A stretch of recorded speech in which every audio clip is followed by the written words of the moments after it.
Hello po mga kababayan, si Dante Maravillas. O di ngayong araw na to, Wednesday, ipagpapatuloy po yung impeachment trial laban kay Sara Duterte habang si Sara nasa The Hague, nasa Europe sa Five Nation Lakwatsa. Personal travel mga kababayan si Sara Duterte habang patuloy na nilalait yung Marcos administration. At personally, mismo yung pagkatao ng ating Pangulong Bongbong Marcos. Hindi niya nakikita yung kanyang mga kabulastugan sa buhay, katarantaduhan na ginagawa. Di ba? Ang pinupuna niyang liderato mga kababayan, isang very competitive leadership, nilalait niya habang yung kanyang accountability patuloy na iniiwasan mga kababayan. May latest na naman nga na sinasabi si Sara, mga kababayan. Yan o, VP Sara Duterte on school violence, it's due to weak leadership, same with the nation. Yan ang sinasabi niya. Ganyan kasi ang nangyayari, hindi lang sa kabataan, kundi sa lahat ng tao. Ganyan ang nangyayari kapag wala kasing nakikita na leadership. Nagkakanya-kanya yung mga tao, sabi ni Sara, in an interview outside the ICC sa The Hague. May latest naman kasi na nangyari sa eskwelahan, mga kababayan, kung saan binugbog yung teacher. Ayoko nang ipakita dito mga kababayan kasi baka tawag doon, mag-violate sa community standard, violence. Kasi yon mga kababayan, malinaw naman po yung culture of violence and disrespect to authorities. Sila yung nagpauso kasi. Sabi natin kung anong ginagawa ng matatanda kahit na mali kahit na mali sa mata ng bata ay tama. The culture of violence natingala sa kanila. 'Di ba? Lalo na kay Sara Duterte. Nang ipagmalaki pa niya yung pambubugbog niya sa sheriff. 'Di ba? At yung pagbabanta sa ating Pangulo at yung pag-imagine niya mga kababayan na tanggalan ng ulo yung ating Pangulo. Ayun. Kung pwede yung gawin ng isang vice presidente, bakit hindi pwedeng gawin ng isang mag-aaral sa isang teacher? Di ba mga kababayan? Kaya lahat ito, consequences ng mga mali nilang mga pag-ugali. Yan sabi ni Sara, kung makikita ninyo sa mga empleyado ng gobyerno ngayon, ganun din yung mentality nila. Nagkakanya-kanya sila. Kasi nawawala yung moral ascendancy. Pag sinabi natin na nasa taas yung ating president, yung mga nasa taas, pag sinabi natin nasa taas yung ating president, yung ating mga cabinet secretaries, at iba pang nagtatrabaho sa office of the president, kapag ganyan, yung nakikita ng mga tao, nawawala yung respeto. Kapag nawawala yung respeto, nagkakanya-kanyang lahat ng tao. That is a manifestation of a weak leadership. Kayo po yung unang humiwalay at nagkanya-kanya, nagsarili, di ba? At yung disrespect, kayo po yung nagpauso ng disrespect sa presidente. Di ba? Yung violence, the culture of violence, yung inyong pagbabanta mismo, yun ang natingala ng mga bata. Kaya nga kailangan papanagutin kayo sa pamamagitan nitong impeachment trial. Kaya nga, kailangang harapin ninyo yung impeachment trial. Hindi ninyo hinaharap eh. Di ba? Puro sablay, mga kababayan. Puro turo, puro paninisi. Yung mga isinisisi niya sa ating Pangulong Bongbong Marcos, yun actually yung gawain niya. Na natingala ng ating mga kabataan. Kung bakit marami ang nagiging violente kasi yun na nakita po sa kanila, sa kanyang pamilya, sa kanyang pagkatao. Nangakala ng mga kabataan tama kasi hindi pa napapanagot. Kaya importanteng papanagutin ng impeachment court mga kababayan.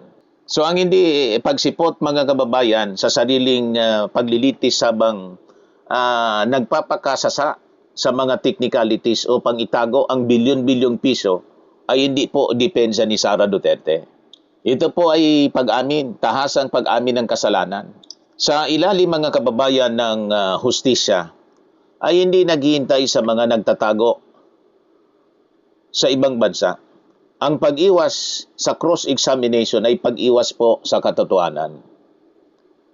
Kung ang isang pinuno ay walang nakatagong yaman mga kababayan, ang transparency ang kanyang magiging pinakang matalas na tabak. Ngunit sa kaso po ni Sara Duterte na nandun sa dahig, sige ang panira, ang kanyang pananahimik at barikada sa bangko ang mismong nagpapatunay na ang kanyang integridad ay matagal nang gumuho. Ang pagtakbo sa hustisya ay pagtataksil sa tiwala ng ating mga mamamayang Pilipino. Kaya kung ano-anong sinasabi niya sa mga interview kasi gusto niyang ilihis ang issue, ang mga balita, ang topic, hindi yung kanyang ginawang kabuktutan na parte ng articles of impeachment. Kaya kung ano-anong pinagdadaldal doon sa dahig. Nang tanungin tungkol sa Pax-Silica, ignorante, hindi niya alam. Ano niya Pax-Silica? Pax-Sili. Ang alam niya, si Sulaika. Di ba? So, fight or flight. Malinaw na flight. Haharap ba mga kababayan si Inday Sara Duterte para ipagtanggol ang kanyang sarili o haharangin ang paglabas ng kanyang mga bank accounts? So base sa kanyang mga ikinikilos mga kababayan at taktikang legal ngayon, ang sagot ay pumapanig sa flight o pag-iwas sa mismong korte. Nandun siya sa ibang bansa. Pero agresibong fight o pakikipaglaban sa likod ng mga teknikalidad para harangin ang kanyang mga dokumentong pinansyal. So anong ginagawa niya? Pinili ni Vice President Sara Duterte na huwag sumipot. Flight ang ginagawa niya. Hindi lang pag-iwas, talagang flight pa dahig pa Europe, pamamasyal. So yun ang ginagawa. Pinili niya na huwag sumipot ng personal sa impeachment court, nasa pamamasyal, sa halip na umupo sa trial para rapin ang mga paratang, lumipad siya patungong dahig habang gumugulong ang paglilitis. Di ba, mga kababayan? So, sa isang digal, mga kababayan, na paglilitis, ang hindi po, mga kababayan, pagsipot ay nangangahulugang iniiwasan mo ang direktang pagtatanong o ang cross-examination ng mga taga-usig. Kung sisipot siya, mapipilitan siyang sumagot sa ilalim ng sumpa kung saan ang gagaling ang kanyang bilyon-bilyon na kayamanan. Sa pag-iwas niya, pinipili niyang huwag sagutin ang mga masisilang tanong ng mga senador at mga prosecutor sa loob ng korte. So, ang fight o pakikipaglaban kontra sa bank subpena, isa siyang financial blockade ang ginagawa ng kanyang defense, mga kababayan. So kahit wala siya sa bansa, ang kanyang mga defense lawyers ay todo laban para harangin ang paglabas, mga kababayan, ng kanyang mga bank at tax records. Inaprobahan ng Senado ang subpena para buksan ang kanyang mga financial records mula 2007 hanggang 2021. Nilalabanan ito ng kanyang mga legal team o ng kanyang legal team gamit ang Bank Secrecy Law, yung Republic Act 1405. Ang katwiran nila labag sa kanyang karapatan sa privacy at walang kinalaman sa kaso ang pag-ungkat sa kanyang mga bank account. So ginagamit niya ang batas bilang panangga. Gumagawa ng paraan ang kanyang mga abogado para mapigilan ang utos ng korte para hindi kailanman makita ng prosecution at ng publiko kung magkano talaga ang laman ng kanyang mga bank accounts at kung saan ito nanggaling. So bakit ito dihado sa kanya, mga kababayan? Ang batas sa ilalim po ng Anti-Graft in Corrupt Practices Act saka yung Republic Act 1379, kapag ang isang opisyal ng gobyerno ay may milyong piso sa bangko na hindi tugma sa kanyang opisyal na sweldo, automatikong tinuturing ng batas ng mga perang ito, mga kababayan, ay illegal na nakuha maliban na lang kung mapapatunayan niya ang mga pinagmulan nito. Kung wala kang ninakaw, wala kang dapat ikatakot na buksan ang pitaka mo para patunayang malinis nga. Malinis ka. Sa pagpupumilit mga kababayan niyang itago ang kanyang mga bank records, nagpapadala siya ng sinyales sa ating mamamayan, sa publiko, na kapag nabuksan ang mga bank accounts na ito, mapapatunayang totoo ang mga paratang na tagong yaman laban po sa kanya. So ang kanyang pakikipaglaban or fight para itago ang records ay maituturing na pagtakbo, flight, pag-iwas sa tunay na katapatan at transparency. Tama po? Ngayon, dito tayo sa mga detalye at ebidensya ukol sa tagong yaman ni Sara Duterte. The facts, news, and the law. Para sa mga kritiko ng Vice Presidente, mga kababayan, ang usapin ng kanyang yaman ay hindi simpleng pamumulitika, kundi issue ng tahasang paglabag sa ating batas. So narito ang basihan kung bakit tagong yaman ang paratang, mga kababayan, sa Vice Presidente. Una, ang balita at saka yung ebidensya. Ang nawawalang cash sa SALN sa mga pagdinig, mga kababayan, ng House Committee on Justice, binunyag ng mga dokumento na mula sa 2019 hanggang sa 2024 nagdeklara si BP Sara ng zero. Walang kahit pisong cash, kasunhan, wala. Or cash on bank, wala din sa kanyang SALN. Yun ang lumabas sa pagdinig ng Justice Committee sa Congress.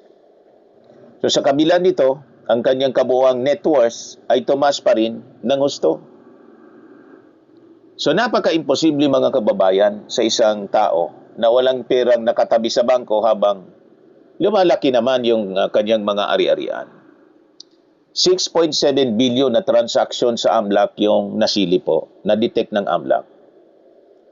May opisyal na ulat mula sa Anti-Money Laundering Council na nagpapakita ng kabuang 6.7 billion na kadudadudang transaksyon, o tinatawag nilang suspicious transactions, na dumaan sa mga bank accounts. May kaugnayan sa kanya at sa kanyang asawang si Attorney Man Scarpio at sa kanilang mga negosyo. Ngayon, dito tayo sa pagtatago ng mga dokumento. Formal na humiling ang kampo ni Sara Duterte na ipatanggal o wag isama ang kanyang mga lumang SALN daw sa mga ebidensya ng korte. Pero para sa publiko, ang pagtatago ng dokumento ay sinyales na siyempre mayroon siyang inililihim pag ganon ang kanyang gustong mangyari. Kasi kung wala kang tinatago, open ka dapat. Tama ba? Pangalawa, yung hindi maipaliwanag na yaman. Unexplained wealth. So ano po to? Yung Republic Act 1379, ito yung batas, mga kababayan, na sinasabi rito na kapag ang isang opisyal ng gobyerno ay may naipon na yaman na mas malaki pa sa kanyang legal na sinasahod at diniklarang kita, automatic tinuturing ito ng batas na ang yaman na ito galing sa hindi maganda o kaya yung tinatawag na ill-gotten wealth. Maliban na lang kung may papagkita siyang malinaw na ebidensya kung saan ito nanggaling. Sa madaling salita, mga kababayan, kung ang sweldo mo bilang mayor o vice presidente ay nasa 300,000 lang kada buwan, pero may nakita sa bangko mo na bilyon, yun ang na-detect mga kababayan, nang walang malinaw na negosyong nagbabayad ng tamang buwis. Ikaw ang may obligasyong magpaliwanag kung saan galing ang pera. Yan ang batas po. Hindi pwedeng sasabing basta sa akin yan. Hindi niya pwedeng sabihin yon. O hindi sa amin yan. Nang walang ipapakitang katibayan, mga kababayan. So ano ang tungkulin ng SALN under Republic Act 6713, mga kababayan? So ang batas na to sa SALN, isang legal na deklarasyon sa ilalim ng sumpa under oath. Ang pagdadaya, mga kababayan, o pagtatago o hindi pagsama ng ari-arian o cash dito ay isang mabigat na paglabag sa ating konstitusyon at sapat na dahilan para mapatalsik sa pwesto. So sa madaling salita, mga kababayan, ang SALN ay parang bukas na aklat ng bulsa ng opisyal para makita ng publiko na hindi ka nagnanakaw sa kaba ng gobyerno habang ikaw ay nasa pwesto. Ganun yan po. Kung nagsisinungaling ka rito, gaya ng pagdeklara na wala kang cash, pero may bilyon-bilyong transaksyon sa bangko mo, niluloko mo na ang batas. At siyempre yung taong bayan, mga kababayan. So, konklusyon natin dito, sa madaling salita, ang kaso laban, mga kababayan, sa Vice Presidente ay hindi lang basta gantian sa politika tulad ng gusto nilang palabasin. Pamolitika lang yan. Yan palaging sinasabi ng kampo ni Sara Duterte at ni Sara mismo. So, ito ay nakabase kasi sa mga opisyal na dokumento ng gobyerno, yung SALN at saka yung AMLAC at saka BIR records. Kung patuloy niyang tatakbuhan o iiwasan ang pag-harap sa Senado, gagamitin ang kanyang mga abogado para harangin ang kanyang mga records gamit ang bank secrecy law. Lalong titibay po, mga kababayan, yung hinala ng publiko na mayroon nga siyang tagong yaman na hindi niya kayang ipaliwanag gamit ang kanyang legal na kita bilang kawani ng ating gobyerno, bilang mayor, bilang vice presidente, dating mayor. Tama po yung ating konklusyon. So ang katapatan ay hindi nagtatago sa dahig, mga kababayan. At ang malinis na konsensya ay hindi natatakot sa bukas na bank account. So panawagan natin kay Sara Duterte, harapin mo ang Senado o tuluyan ng uurong ang inyong integridad. So that is the challenge kay Sara Duterte, mga kababayan, ngayon, na patuloy na iniiwasan ang kanyang kinakaharap na kaso before the impeachment court. At ngayon, nandun sa dahig kung ano-anong pinagsasabi, pinagdadaldal para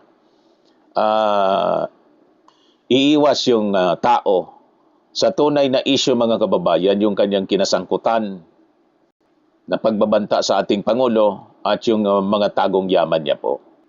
Sa mga naghanap ng malinis and spacious fitness gym, pumunta lang po kayo sa aming Colossal Fitness Gym. We also offer Grab Car Rental with our brand new 2023 model ng Toyota Innova.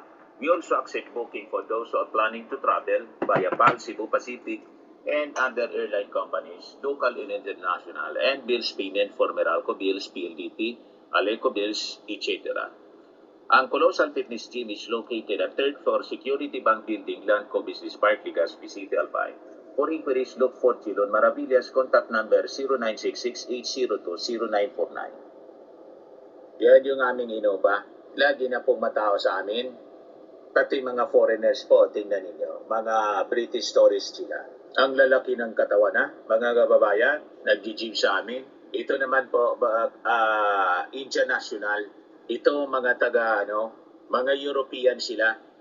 Ito naman yung bago naming product na binibenta ko na, iGlow Serum. Whitening po siya galing sa South Korea. Tingnan ninyo yung epekto sa aking anak na architect entrepreneur, Riz Maravillas. For inquiries, look for Riz Maravillas on FB. Ito naman po, Fairmax Firming and Lifting Cream, pinapahid sa mga pulses in other affected area. Mainam po ito sa mga pains at paninigas ng mga kaso-kasuan. Ito po, Automax Radiant Serum. Sa mukha naman yung application. Anti-aging po siya. You will look 10 years younger than your age.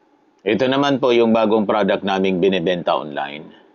I am worldwide amazing pure organic barley powder drink mix from Australia. Mainam po ito sa mga cancer patients. Tulad nito po ni Yoli Tan, isang ovarian cancer survivor. Sabi niya, barley did not just save my life, it gave me a new life. In 2019, Yoli faced the fight of her life. Through surgery and harsh chemotherapy, I am worldwide amazing pure organic barley became her source of strength. It boosted her immune system when she needed it most and gave her the energy to keep going. 100% organic siya po, immune system booster, trusted by survivors.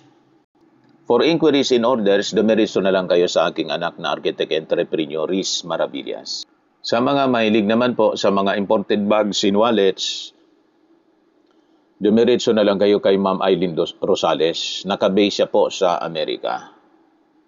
Yan yung kanyang live selling every Sunday, 7 o'clock in the evening, Philippine time.